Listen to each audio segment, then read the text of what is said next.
அப்போ அதற்கான பயிற்சி, அதற்கான சிந்தனை பண்ணும்பொழுது அந்த ஆரோக்கியம் என்பது வெளிப்படும்.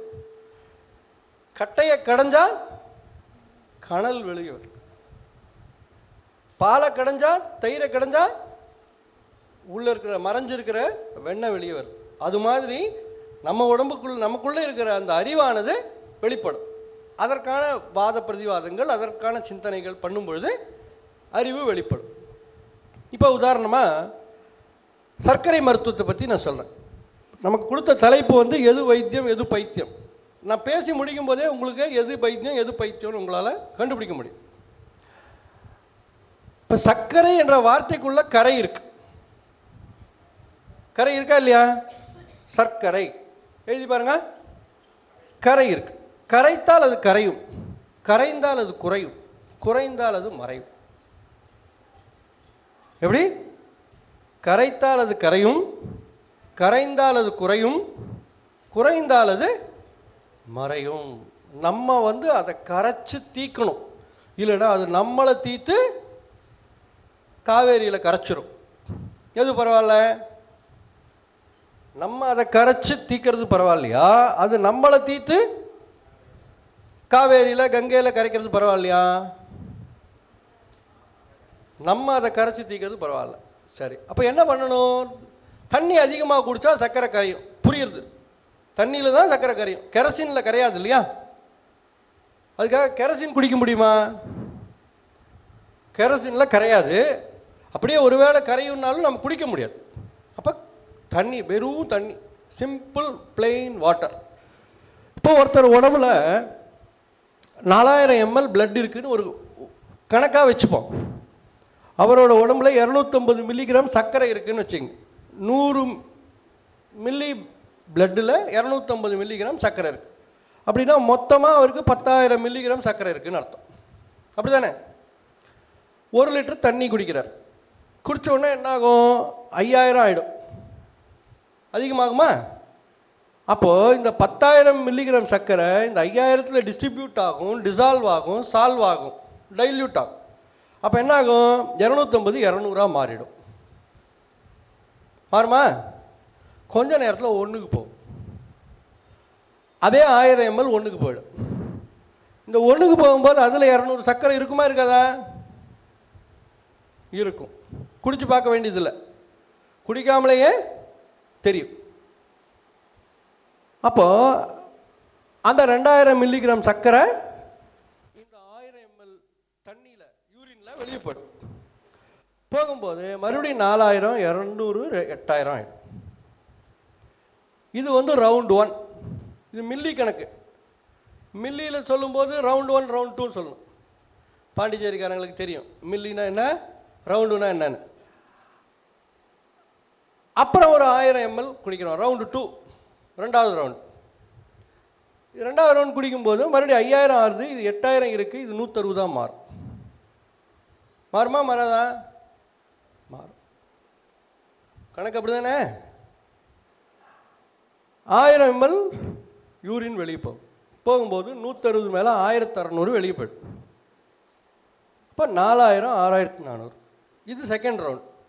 மறுபடியும் தேர்ட் ரவுண்டு குடிக்கிறார்.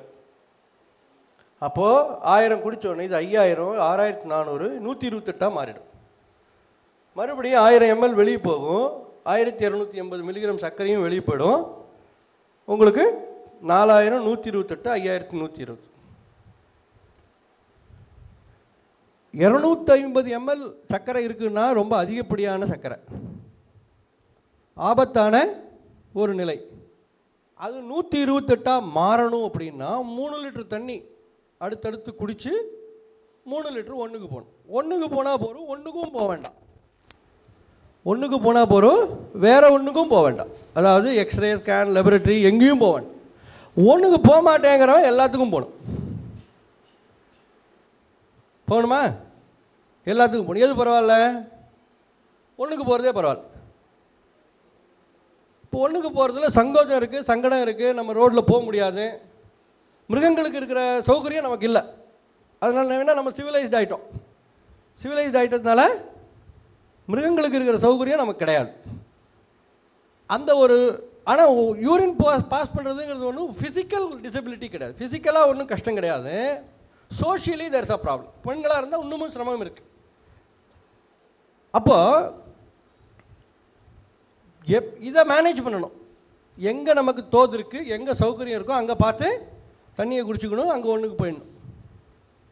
பஸ்ஸில் ஏறி போயிட்டு இருக்கும்போது பாதியில் வண்டி நிறுத்து போகணும்னு சொல்லிட்டு இருக்கிறது இடைஞ்சல் வச்சுக்கூடாது, நம்மளே வச்சுக்கூடாது. சரி, இப்போ இந்த வேலை செஞ்ச உடனே இது நடக்குது, உங்களுக்கு புரியுது. நீங்கள் ஒரு அலோபதி மாத்திரை சாப்பிட்றீங்க, அந்த மாத்திரை சாப்பிட்டுட்டு இதை செஞ்சால் இந்த ரிசல்ட் கிடைக்கும். கரெக்டா? ஒரு ஹோமியோபதி மாத்திரை கொடுக்குறார் டாக்டர், அதை சாப்பிட்டுட்டு இதை செஞ்சுருந்தா இந்த ரிசல்ட் கிடைக்கும். ஒரு சித்தா மாத்திரையை சாப்பிட்டு இதை செஞ்சால் இந்த ரிசல்ட் கிடைக்கும். ஆயுர்வேதா பண்ணிவிட்டு இதை செஞ்சால் இந்த ரிசல்ட் கிடைக்கும். யுனானி எந்த வகை மருத்துவமானாலும் எக்ஸசைஸ் பண்ணிவிட்டு இந்த தண்ணி குடித்து இந்த ஒன்றுக்கு போயிருந்தா இந்த ரிசல்ட் கிடைக்கும். கரெக்டா? எதுவுமே பண்ணலை, இதை மாத்திரம் செஞ்சுருந்தா இந்த ரிசல்ட் கிடைக்கும். எது வைத்தியம் எது பைத்தியம்? இப்போ எது வைத்தியம் எது பைத்தியம் புரியுதா? சொல்லு கண்ணா, நீ சொல்லு, எது வைத்தியம் எது பைத்தியம்? தண்ணி குடிக்கிறது தான் வைத்தியம். வேற ஏதாவது வைத்தியமாக இருக்க வாய்ப்பு இருக்கா? இல்லை, வேற ஏதாவது வைத்தியமாக இருக்க வாய்ப்பு இருக்கா? வேற ஏதாவது பண்ணினாலும் இதையும் செஞ்சுருக்கணும். கரெக்டா? வேற ஏதாவது செய்திருந்தாலும் இதையும் செஞ்சிருந்தாதான் இந்த டிஸ்ட்ரிபியூஷன், இந்த டைல்யூஷன், இந்த டிசல்யூஷன், 3D சொல்யூஷன் அப்படின்னு சொல்றது. எப்படி? 3D solution. 3D சொல்யூஷன் என்ன? ஒரு டிஸ்ட்ரிபியூஷன், ஒரு டைல்யூஷன், ஒரு டிசல்யூஷன். இந்த 3 வார்த்தையை யோசிச்சு பாருங்க. இந்த 3D இல்லாமல் இந்த சொல்யூஷன் பாசிபிளா? இந்த 3D இல்லாமல் 3D இல்லாமல் இந்த சொல்யூஷன் நடக்குமா? ஏதாவது மாற்று கருத்து இருந்தால் சொல்லுங்க. பாசிபிளே கிடையாது, பாசிபிளே கிடையாது. நமக்கு தெரிஞ்ச வரைக்கும், நம்ம பிறந்ததுலேருந்து இன்னி வரைக்கும் தெரிஞ்ச வரைக்கும் இதுதான் வைத்தியமாக இருக்க முடியுமே தவிர வேற எதுவும் வைத்தியமாக இருக்க முடியாது. பாக்கியெல்லாம் பைத்தியம். இது ஒன்று தான் வைத்தியம். இப்போ ஒவ்வொரு வியாதிக்கும் இந்த மாதிரி இருக்குது. எப்படி? ஒவ்வொரு வியாதிக்கும் நான் சொல்கிறேன் அந்த ஒரு ஐட்டம் தான் வைத்தியம், பாக்கியெல்லாம் பைத்தியமாக இருக்கும். ஆச்சரியமாக இருக்கும் உங்களுக்கு, இன்னும் ஒவ்வொரு வியாதிக்குமா அப்படி இருக்குது அப்படின்னு. ஆனால் நம்ம ஒவ்வொருத்தரும் ஒரு வகை. எல்லாரும் ஒரு வகையா? எல்லாரும் ஒரு வகை கிடையாது. நம்ம எல்லாரும் ஒவ்வொருத்தரும் ஒரு வகை.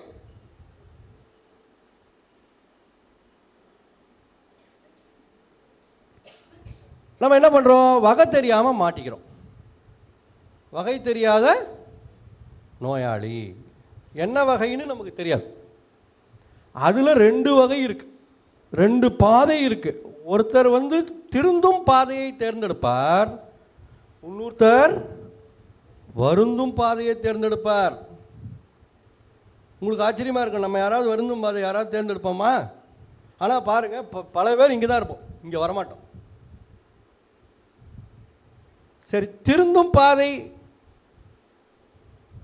அதில் 3 வகை இருக்கு. டைப் 1, டைப் 2, டைப் 3 3 வகை நோயாளிகள் இருக்காங்க. இதுலேயும் அதே தான், டைப் 1, டைப் 2, டைப் 3. என்ன வித்தியாசம்? இவர் டைப் 1, இவருக்கு திருந்த சொன்னா ஏறும், இவருக்கு மருந்து சொன்னாதான் ஏறும். சக்கரை தண்ணியில் கரையும், தண்ணி குடிச்சுட்டா சக்கரை சரியாகும் அப்படிங்கிறது ஒரு ஆழமான ஒரு உண்மை. அந்த உண்மையை சொன்னா, அந்த திருந்த சொன்னா இவருக்கு ஏறிடும். ஆனால் அவருக்கு அது ஏறாது. அவர் என்ன பண்ணுவார்? எதுனாச்சும் மருந்து கொடு அப்படிம்பார். எலிப்புழுக்கையை தூள் பண்ணி கேப்சூலாக போட்டு ஒரு அழகாக ஒரு மாடலை கூப்பிட்டு அது விளம்பரம் படுத்தி சாப்பிடுன்னா சாப்பிடுவார். ஏன் எதுக்குன்னே கேட்க மாட்டார். எலிப்புழுக்கைக்கும் சர்க்கரைக்கும் என்னையா சம்பந்தம்னு கேட்க மாட்டார்.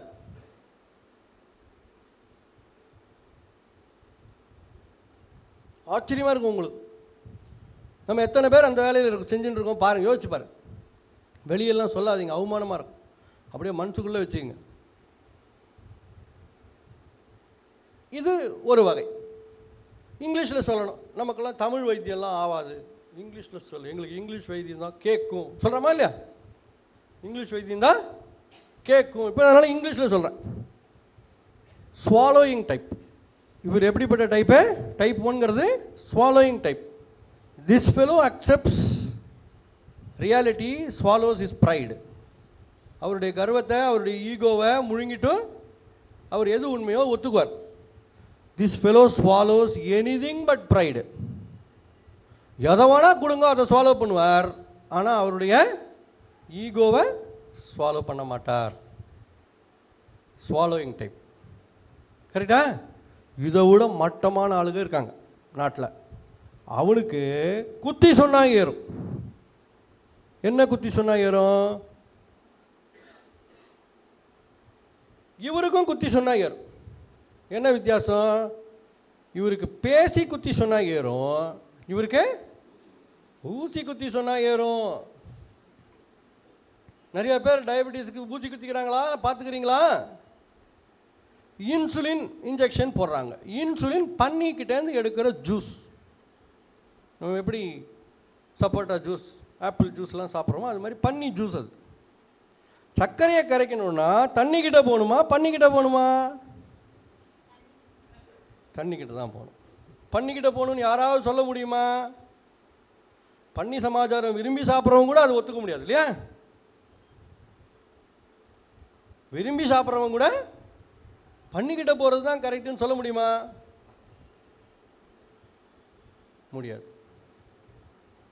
இவருக்கும் குத்தி சொன்னால் ஏறும், இவருக்கும் குத்தி சொன்னால் ஏறும்.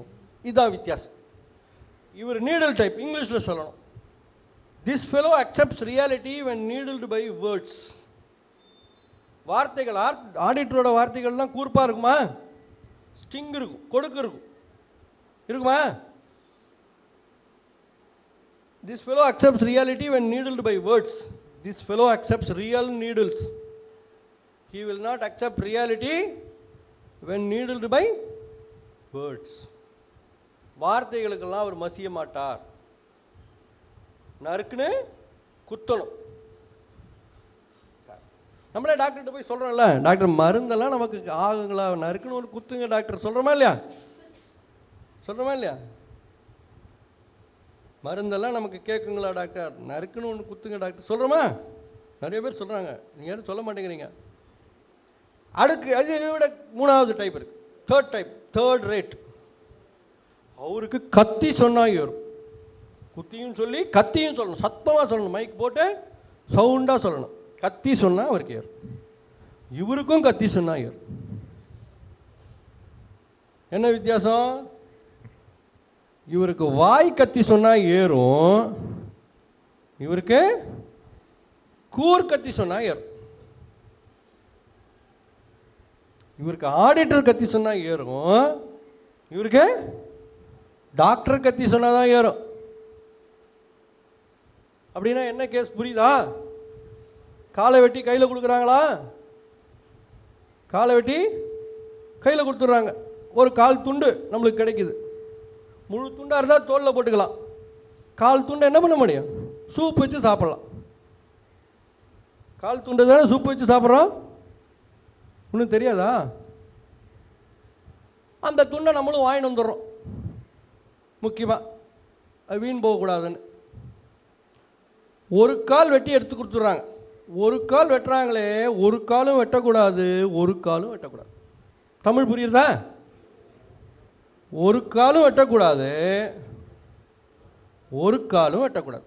ஆனால் ஒரு கால் வெட்டி கையில் கொடுக்குறாங்க.